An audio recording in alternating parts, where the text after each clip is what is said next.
Well, we said that we would learn a lot about this Oklahoma softball team heading into a very intriguing three-game series with number 10 South Carolina to kick off SEC play for the first time at Love's Field. And boy, did we learn a lot about this Oklahoma softball team. We're recording this Sunday night, just a couple of hours after they completed the sweep of the Gamecocks, even saying sweep is a little misleading given just everything that happened in this series, everything that transpired, just how close and competitive this series was. OU wins the first two games both by a score of 10-9, then wins the third game in a unexpected defensive battle, 2-1, a series that I think lived up to the hype, lived up to the billing.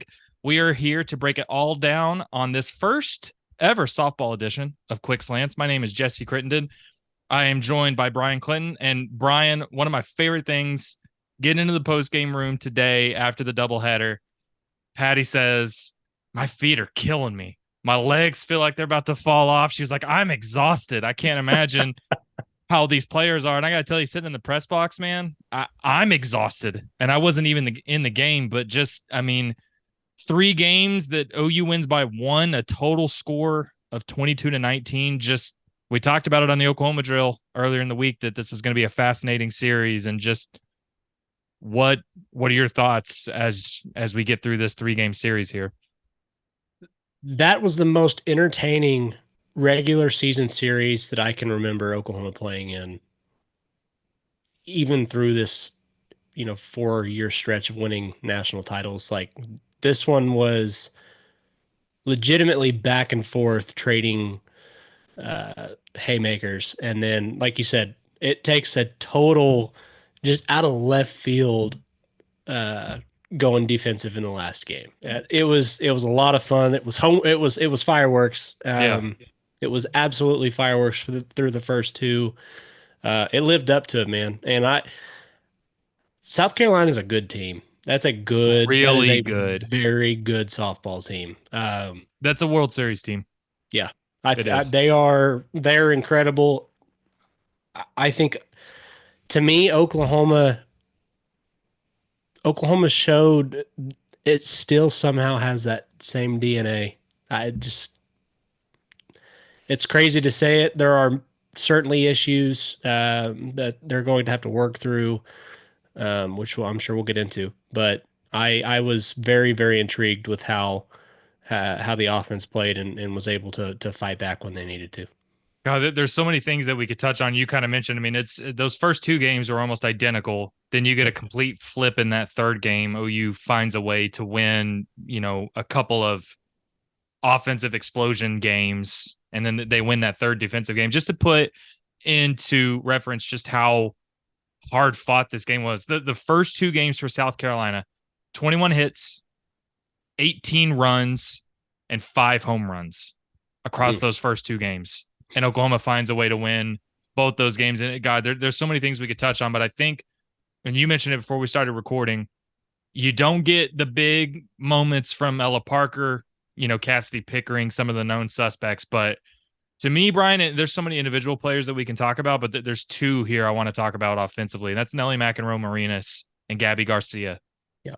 Gabby Garcia, who a true freshman that after through the second game of this series had hit home runs in 5 straight games for this team. She was absolutely massive in games 1 and 2, hit home runs in both. She hits the walk-off RBI in game 2. And then Nelly McEnroe Marinas, 2 3-run bombs in that game 2, 7 hits through the weekend. I think if you had told me, you weren't going to get the offensive explosions from Ella Parker, Cassidy Pickering, but you still find a way to put that many runs up on the board. I mean, he scores 20 runs in those first 2 games. It's just, to me, and it now look through the total stats of this team through 22 weeks, Nelly McEnroe Marina's second on the team in batting average. Yep. She's almost batting 400.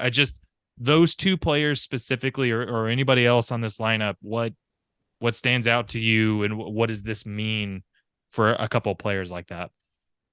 Well, I mean, you nailed it right there. Nelly McEnroe Marinas and Gabby Garcia. The youth is showing up. The youth movement on this team is just ridiculous. It's everywhere you turn, somebody's making a play. And And what's great about it is Gabby Garcia not only is playing well at the plate, but she's locked down the shortstop position, which coming into the year we weren't really sure what that would look like, and so for her to just completely take over that role has been really awesome. But I think the biggest thing that I took away from this series was, like you just said, if your stars are struggling, like Ella Parker and Cassie Pickering coming into this series were really like the two biggest names that you would look at on that lineup and say those are the ones that you can't let beat you. Mhm. The rest of the lineup just picked right back up. 1 through 9, man. Like 1 through 9 this week, it looked exactly uh, like what this team has looked like in previous years. There was just not a letdown through those first two games in the lineup, and it was really impressive. And then, you know, I do want to say there were some, you could tell that the pressure, especially defensively, you could tell that the pressure, um, there was growth in those moments. Like Mhm. you could tell. I loved I love the body language. Like there was not a whole lot of down on myself about this. It really showed how much maturity some of these freshmen and sophomores already have, and they bounced back, and it was really really impressive. You mentioned kind of that pressure. I mean, I think we saw this team get rattled a little bit, and Yeah, I mean, and absolutely. look no further than the defense recorded at least an error in all three games. Yep. That's just not you go through a lot of weekends covering this Oklahoma team where they don't commit an error in a single 3 game series, Right. let Yep. alone recording one in all 3 games. Um, let's look at this pitching staff because look, full stop. The especially those first 2 games, we should, with the caveat that Sam Landry was unavailable this weekend. Patty Gasso doesn't expect it to be anything long term. She's going to go through practice this week, but this is South Carolina offense that's incredibly elite. I mean, I think we're going to get to the end of the year and we're going to see them as a top 5 offense if we don't already. Um, it's impressive because we're talking on one hand about how Ella Parker and Cassidy Pickering didn't really have explosive. I mean, Quincy Lilio goes 2 for 12 for the weekend, and South Carolina Mhm. still puts up back-to-back 9-run games in games 1 and 2. This pitching staff, Brian, let's before we get to Audrey Lowry, we saw some Kirsten Deal, we Yep. saw some Isabella Smith, we saw some Peyton Monticelli, Yep. and I have a lot of things that I could kind of say to analyze. Is it just South Carolina's offense is elite? Is there reason to be concerned about some of those arms? How do you look at especially those first 2 games where South Carolina blasts? I mean, they put 5 home runs and 18 runs on the board in those first 2 games. We're just not used to seeing Yeah. that against an Oklahoma team. Yeah. Yeah. The second game was really the one that was from a pitching perspective that was concerning, I guess if you want to call it that. I think they gave up 14 hits, I think is what I saw just a minute ago Uh, in that second could game. to a quick I went through the 2020 stats from 2020 on for the season. They had never given up more than 11 hits in a game Oh wow. in these last 5 seasons. They gave up 14 in that game. Wow. Yeah, see there you go. That was I mean the definition of uncharacteristic for this team. But uh like you just said, I would not be surprised at all if the South Carolina team is top 5, top 10 at the end of the year offensively. Now, the issue is you're going to face offenses that are just as potent going through the rest of the season. I mean, you're playing an absolute gauntlet. Arkansas just put a 20 spot up on Ole Miss today, so it's going to be tough. There are going to be tough moments.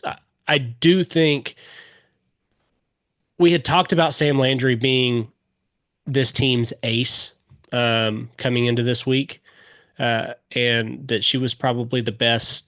If you were going to pick one to be the ace, it was going to be her. So obviously, not having her available this weekend was big, but it's hard not to bring up Audrey Lowry with everything else. I mean, she was just it really changed the tone of the entire series, and I don't think it was much of a coincidence that she gets the ball in the third game, goes full distance, and it's a completely different style of game. Um, so that's a really big thing for her. Peyton Monticelli, the struggles there, that was kind of tough to see early. And with what we saw from Isabella Smith and Kirsten Deal, it's a really good offense. But I think this is something that they can build off of, and if you can do it out of a win, that's ideal. Well, see, that's the thing. Like, I think for me, you get four. I mean, South Carolina hits eight. They get 8 hits in that first game, 14 in that second, and the biggest discretion of the two games today, the doubleheader. First game, 3 hours 9 minutes. That's how long it went. Second game goes an hour and 26 minutes, and it's Audrey Lowry retiring the side, the first inning, the third inning, the sixth inning. She makes quick work of them in the seventh inning. To me, I think again, like it's early. I think my three takeaways from the pitching staff are it's early, though I am a little, I need to see some growth. South Yeah, Carolina is really good, but is Audrey Lowry, is she that second pitcher? Because yeah, it's a long day. Patty Gasso even said both teams are really tired, but Patty also said, I guess it turned out that Audrey Lowry is our secret weapon. And I think if you're asking for, or if you're looking for what are the biggest developments from this weekend, it might be Audrey Lowry, because that yeah, third game, it wasn't because of a bunch of strikeouts. It wasn't because it was just solid. There was stability, consistency. And then I think you saw that connection between between who's in the circle and the defense around her. I think everything hmm just seemed more cohesive. Can you put, it's still early. How much stock can you put in? I mean, she's somebody we've talked about a yeah, bunch, you know? yeah. I it would be hard for me to put a stamp on it and call it that's what it is, but I do think it's a development. It's something to watch and pay attention to, and something that very well could be um, the case going forward. And it wouldn't surprise me. It's not.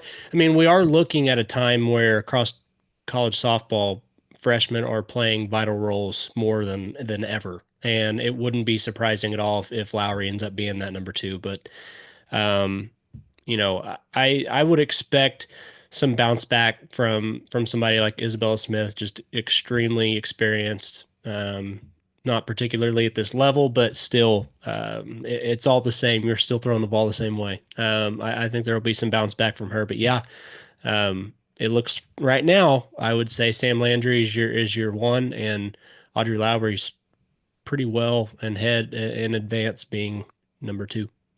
I would say, I mean, if you had told me Sam Landry wasn't going to play and that Oklahoma still swept South Carolina, I would have assumed they're at least dropping one. And Yeah, I would have we thought that anyways. we both said that it would be shocking if either team was to sweep this series. Like made it very clear this was probably going to be a 2-1 either way. And Well, it OU should have been wins. in a lot of ways. But OU Oklahoma, wins all 3 games by 1 run. yeah.